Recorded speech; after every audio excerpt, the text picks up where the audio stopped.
दिल्ली के पास एक छोटा सा गांव था जिसका नाम था सुल्तानपुर। इस गांव में एक पुरानी और विशाल हवेली थी, जिसे लोग वीरान हवेली के नाम से जानते थे।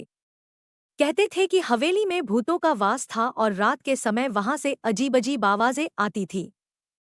गांव वालों का मानना था कि यह हवेली शापित है और वहां जाने का साहस कोई नहीं करता था। एक दिन चार दोस्त राकेश, जो एक पत्रकार था, निधि, एक फोटोग्राफर विकास, एक इतिहासकार और अंजलि, एक पैरानॉर्मल एक्सपर्ट ने इस हवेली के रहस्य को जानने का निर्णय लिया।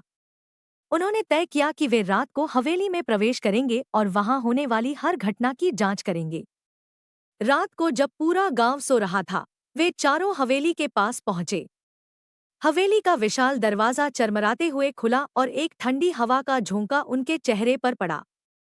हवेली के अंदर का वातावरण बेहद भयानक और रहस्यमय था। दीवारों पर लगे पुराने चित्र, जर्जर फर्नीचर और फर्श पर पड़ी धूल की मोटी परतें यह बता रही थी कि यहाँ वर्षों से कोई नहीं आया था। जैसे ही वे हवेली के अंदर गए, उन्हें एक अजीब सी ठंडक महसूस हुई। राकेश ने अपने रिकॉर्डर को चालू किया और निधि ने अपने कैमरे से तस्वीरें लेना शुरू किया। विकास ने अपने दस्तावेज निकाले और हवेली के इतिहास के बारे में पढ़ना शुरू किया। अंजलि ने अपनी ईएमएफ डिटेक्टर चालू की और उसे कुछ असामान्य संकेत मिले।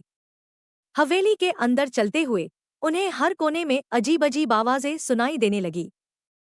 कभी किसी के कदमों की आवाज, तो कभी किसी के रोने की। वे एक बड़े हॉल में पहुंचे, जहां उन्हें एक पुरानी पेंटिंग दिखाई दी। पेंटिंग में एक महिला को दिखाया गया था, जिसकी आंखों में अजीब सी उदासी थी। विकास ने पेंटिंग के नीचे लिखे लेख को पढ़ा। उसमें लिखा था, यह हवेली कभी रानी सुरेखा की थी, जिन्होंने अपने पति राजा विक्रम के साथ यहाँ सुखपूर्वक जीवन बिताया। परंतु एक दिन राजा का एक दुश्मन यहाँ आया और उसने राजा को मार डाला। रानी ने दुहक से आत्महत्या कर ली। उनकी आत्मा अब भी इस हवेली में भटक रही है और न्याय की प्रतीक्षा कर रही है। तभी निधि ने कैमरे में एक छायादार आकृति को कैद किया। उसने अपने दोस्तों को यह दिखाया, लेकिन जब उन्होंने कैमरे में देखा तो कुछ नहीं दिखा। अंजलि ने अपने ईएमएफ डिटेक्टर पर ध्यान दिया और उसे कुछ असामान्य संकेत मिले। राकेश ने अपने रिकॉर्डर पर कुछ फुसफुसाहटें सुनी, मुझे न्याय चाहिए, मुझे मुक्त करो। चारों दोस्तों ने मिलकर हवेली के तहखाने में जाने का निर्णय लिया, जहां उन्हें लगा कि आत्माएं हो सकती हैं। तहखाने में घुसते ही उन्हें एक पुराना ताबूत मिला, जिस पर अजीबोगरीब निशान बने हुए थे। ताबूत के पास ही एक प्राचीन दीपक रखा हुआ था। राकेश ने दीपक को जलाने की कोशिश की और जैसे ही दीपक जला, ताबूत का ढक्कन हिलने लगा। तहखाने में एक बड़ा हॉल था जिसमें चारों को एक अनोखी ऊर्जा महसूस हुई। हॉल के चारों ओर दीवारों पर राजा और रानी के जीवन से संबंधित चित्र बने हुए थे। एक चित्र में उस अज्ञात शख्स द्वारा किए गए अत्याचार दिखाए गए थे। इस चित्र से उन्हें उस शख्स को हराने का तरीका समझ में आया। अचानक ताबूत का ढक्कन खुल गया और एक तेज रोशनी कमरे में फैल गई। रानी सुरेखा की आत्मा ताबूत से प्रकट हुई और उसने कहा, मैं वर्षों से यहाँ फंसी हुई हूँ, मुझे न्याय चाहिए। विकास ने अपने दस्तावेजों में से एक प्राचीन मंत्र पढ़ना शुरू किया, जिसे आत्माओं को मुक्त करने के लिए लिखा गया था। रानी ने दोस्तों से कहा कि यह मंत्र अनुष्ठान का अंतिम हिस्सा है और इसे पूरा करने के लिए सभी को एक साथ मंत्र पढ़ना होगा। जैसे ही मंत्र पूरा हुआ, रानी की आत्मा ने चारों को धन्यवाद दिया और कहा, आपने मुझे मुक्त कर दिया, अब मैं शांति से जा सकती हूँ।